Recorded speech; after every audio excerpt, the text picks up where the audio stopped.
Flight traffic ಬಗ್ಗೆ ಹೇಗಿದೆ ಅನ್ನುವಂತಹ ಮಾಹಿತಿಯನ್ನ ದುಬೈನಲ್ಲಿ ನಮ್ಮ ಕನ್ನಡಿಗರ ಹತ್ರ ಕೇಳ್ತಾ ಇದೆ. ಆಕ್ಚುಲಿ ನಾವು ಟೆಕ್ನಿಕಲಿ ಹೇಗೆ ಎಲ್ಲೆಲ್ಲಿ ಹಾರಾಟಗಳು ಸ್ಥಗಿತ ಆಗಿದೆ, ತುಂಬಾ ಕಡಿಮೆ ಆಗಿದೆ, ಇದ್ರ ಬಗ್ಗೆ ನನ್ನ ಕಲೀಗ ದಿಲೀಪ್ ಅವರು ಡೀಟೇಲ್ಸ್ ನ ಕೊಡ್ತಾ ಹೋಗ್ತಾರೆ. ಓವರ್ ಟು ಯು ದಿಲೀಪ್, ಹೇಗಿದೆ ಯುದ್ಧದ ವಾತಾವರಣದಲ್ಲಿ ಏರ್ ಟ್ರಾಫಿಕ್? ಥ್ಯಾಂಕ್ ಯು ವಿದ್ಯಾ. ಏನಂದರೆ ಇವ್ ನಾವು ಫ್ಲೈಟ್ ರಾಡಾರ್ 24 ಅಂತ ಹೇಳ್ಬಿಟ್ಟು ಇದು ವೆಬ್ಸೈಟು. ಇದು 24x7 ಏನು ವಿಮಾನಯಾನ ಆಗುತ್ತೆ ಇಡೀ ವಿಶ್ವಾದ್ಯಂತ, ಆ ಎಲ್ಲ ವಿಮಾನಯಾನಗಳ ಒಂದು 24x7 ನಿರಂತರ ಲೈವ್ ಟ್ರ್ಯಾಕಿಂಗ್ ಇರುತ್ತೆ. ಇಲ್ಲಿ ನೀವು ನೋಡ್ತಾ ಇರ್ಬೋದು ಸ್ಕ್ರೀನ್ ಮೇಲೆ, ಇಲ್ಲಿ ಏನು ಹಳದಿ ಬಣ್ಣದ ವಿಮಾನದ ಸಿಂಬಲ್ಗಳು ಕಾಣ್ತಾ ಇದೆ, ಅದು ಎಲ್ಲವುದು ಇಡೀ ವಿಶ್ವಾದ್ಯಂತ ಬೇರೆ ಬೇರೆ ದೇಶಗಳಲ್ಲಿ ಯಾವ್ಯಾವ ದೇಶದ ಮೇಲೆ ಎಷ್ಟು ವಿಮಾನಗಳು ಹಾರಾಡ್ತಿದೆ ಅನ್ನೋದರ ಒಂದು ಲೈವ್ ಚಿತ್ರಣ ಇದು. ಇಲ್ಲಿ ನೀವು ಭಾರತದಲ್ಲಿ ಗಮನಿಸ್ಬೋದು, ಸಾಕಷ್ಟು ವಿಮಾನಗಳು ಕಂಡು ಬರ್ತಿದೆ ಭಾರತದಲ್ಲಿ. ಈ ಕಡೆ ನೋಡಬಹುದು ನೀವು, ಇಲ್ಲಿ ಯುರೋಪ್ ದೇಶಗಳಲ್ಲಿ, ಐರೋಪ್ಯ ದೇಶಗಳಲ್ಲಿ ವಿಪರೀತ ವಿಮಾನಗಳ ಟ್ರಾಫಿಕ್ ಇದೆ. ಜೊತೆಗೆ ಇಲ್ಲಿ ಆಫ್ರಿಕಾ ದೇಶಗಳಲ್ಲಿ ಅಲ್ಪ ಸ್ವಲ್ಪ ಇದೆ. ಆದರೆ ನೀವು ಈ ಭಾಗವನ್ನು ಸೂಕ್ಷ್ಮ ಗಮನಿಸಿ ನೋಡಿ, ಇಲ್ಲಿ ಯಾವುದು ಇರಾನ್, ಇರಾಕ್ ಮತ್ತು ಈ ಒಂದು ದೇಶದ ಈ ಒಂದು ಸುತ್ತಲೂ ಯಾವುದೇ ರೀತಿಯಾದಂಥ ವಿಮಾನ ಸಂಚಾರವೇ ಇಲ್ಲ. ಅಂದರೆ ನೀವಿಲ್ಲಿ ಇಸ್ರೇಲ್ ದೇಶವನ್ನು ಗಮನಿಸ್ಬೋದು, ಇಲ್ಲೂ ಕೂಡ ಯಾವುದೇ ರೀತಿ ವಿಮಾನ ಸಂಚಾರ ಇಲ್ಲ. ಸಿರಿಯಾದಲ್ಲಿಲ್ಲ, ಇರಾಕಲ್ಲಿಲ್ಲ, ಇರಾನ್ನಲ್ಲಂತೂ ಸಂಪೂರ್ಣ ಇಲ್ಲ. ಇರಾಕ್ ಗಡಿಗುಂಟ ವಿಮಾನಗಳು ಓಡಾಡ್ತಾ ಇದ್ದಾವೆ.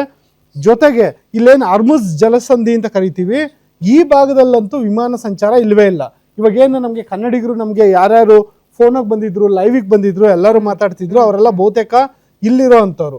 ಇಲ್ಲಿರೋಂಥ ಯುನೈಟೆಡ್ ಅರಬ್ ಎಮಿರೇಟ್ಸ್ ಇರ್ಬೋದು, ಇಲ್ಲಿ ದುಬೈ ಬರುತ್ತೆ. ದುಬೈ ವಿಮಾನ ನಿಲ್ದಾಣ ಸ್ತಬ್ಧ ಆಗಿದೆ. ಏನೊಂದು ಬಹರೇನ್ ಇರ್ಬೋದು, ಬಹರೇನಲ್ಲೂ ಕೂಡ ವಿಮಾನ ಹಾರಾಟಗಳೆಲ್ಲ ಸ್ತಬ್ಧ ಆಗಿದ್ದಾವೆ.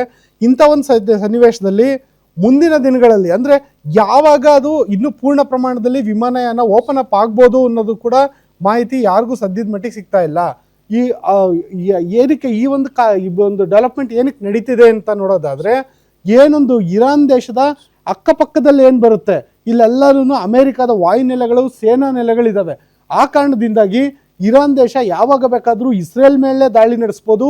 ಜೊತೆಗೆ ಅಮೆರಿಕದ ಸೇನಾ ನೆಲೆಗಳು ಎಲ್ಲೆಲ್ಲಿದ್ದಾವೆ, ಬಹ್ರೈನ್ನಲ್ಲಿರ್ಬೋದು, UAEನಲ್ಲಿರ್ಬೋದು, ಕತಾರಲ್ಲಿರ್ಬೋದು, ಆ ಎಲ್ಲ ಕಡೆ ಒಂದು ಇರಾನ್ ತನ್ನ ಕ್ಷಿಪಣಿ ದಾಳಿ ನಡೆಸುವ ಸಾಧ್ಯತೆ ಇರೋ ಕಾರಣದಿಂದಾಗಿ ಇಲ್ಲೆಲ್ಲರೂ ನಾಗರಿಕ ವಿಮಾನಯಾನ ಸ್ತಬ್ಧ ಆಗಿದೆ.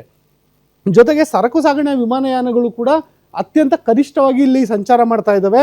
ಯಾಕೆಂದರೆ ಇಲ್ಲಿ ನೋಡ್ಬೋದು ನೀವು, ಇಲ್ಲೇನು ದುಬೈ ಅಂತ ಬರುತ್ತೆ, ಅರ್ಮುಜ್ ಜಲಸಂಧಿಯ ಬಳಿ, ಈ ಒಂದು ದುಬೈ ಏರ್ಪೋರ್ಟ್ ಬಳಿ ಒಂದೇ ಒಂದು ವಿಮಾನ ಕಾಣ್ತಿಲ್ಲ. ಸಾಮಾನ್ಯವಾಗಿ ಭಾರತದಲ್ಲಿ ಏನು ನಾವಿಲ್ಲಿ ಇಷ್ಟು ವಿಮಾನ ನೋಡ್ತಾ ಇದ್ದೀವಿ ಇಡೀ ದೇಶದಲ್ಲಿ, ಅಷ್ಟು ವಿಮಾನಗಳು ದುಬೈ ಇಂಟರ್ನ್ಯಾಷನಲ್ ಏರ್ಪೋರ್ಟಲ್ಲಿ ಕಂಡು ಬರುತ್ತೆ ನಾರ್ಮಲ್ ಡೇಸ್ಗಳಲ್ಲಿ. ಆದರೆ ಇವಾಗ ಒಂದೇ ಒಂದಿಲ್ಲ. ಜೊತೆಗೆ ಇಸ್ರೇಲಲ್ಲೂ ಕೂಡ ವಿಮಾನಯಾನ ಸ್ತಬ್ಧ ಆಗಿದೆ. ಯಾಕೆಂದರೆ ಇಸ್ರೇಲ್ನಲ್ಲಿ ಯಾವಾಗ ಬೇಕಾದರೂ ದಾಳಿ ನಡೆಸೋಂಥ ಸಾಧ್ಯತೆ ಇದ್ದೇ ಇದೆ. ಮತ್ತು ಸಿರಿಯಾದಲ್ಲಂತೂ ಇಲ್ವೇ ಇಲ್ಲ, ಇರಾಕ್ನಲ್ಲಂತೂ ಇಲ್ವೇ ಇಲ್ಲ, ಇರಾನ್ ಮೇಲೆ ಒಂದೇ ಒಂದು ವಿಮಾನ ಕಾಣಿಸ್ತಾ ಇಲ್ಲ ಫ್ಲೈಟ್ ಡಾಟಾ ರೆಕಾರ್ಡ್ನ ನಾವು ಗಮನಿಸಿದ್ರೆ. ಇನ್ನೂ ಡೀಪಾಗಿ ನೀವು ಗಮನಿಸಿ, ಇಲ್ಲಿ ಯಾವುದ್ಯಾವುದು ವಿಮಾನ ಸಂಚಾರ ಕಾಣ್ತಾ ಇದೆ ಅದು ಒಮಾನ್ನಲ್ಲಿ ಮಾತ್ರ ಇದೆ. ಹೀಗಾಗಿ ಯಾರ್ಯಾರು ಇದ್ದಾರೆ ಭಾರತೀಯರು, ಅವರು ಪಕ್ಕದ ದೇಶಗಳಿಗೆ ಏನಾದರೂ ಹೋಗ್ಬಿಟ್ಟು ವಿಮಾನಯಾನದ ಸಂಪರ್ಕ ಕಲ್ಪಿಸ್ಬೋದಾ, ಅಥವಾ ಇನ್ನು ಯಾವಾಗ ಈ ಒಂದು ವಿಮಾನ ನಿಲ್ದಾಣ ಮತ್ತೆ ಎಂದಿನಂತೆ ಕಾರ್ಯಾರಂಭ ಆಗುತ್ತೆ ಅನ್ನೋದು ಭಾರಿ ಇವಾಗ ಕುತೂಹಲ ಕೇಳಿಸಿದೆ Vidya. Well, thank you Dileep ಡೀಟೇಲ್ಸ್ಗೆ.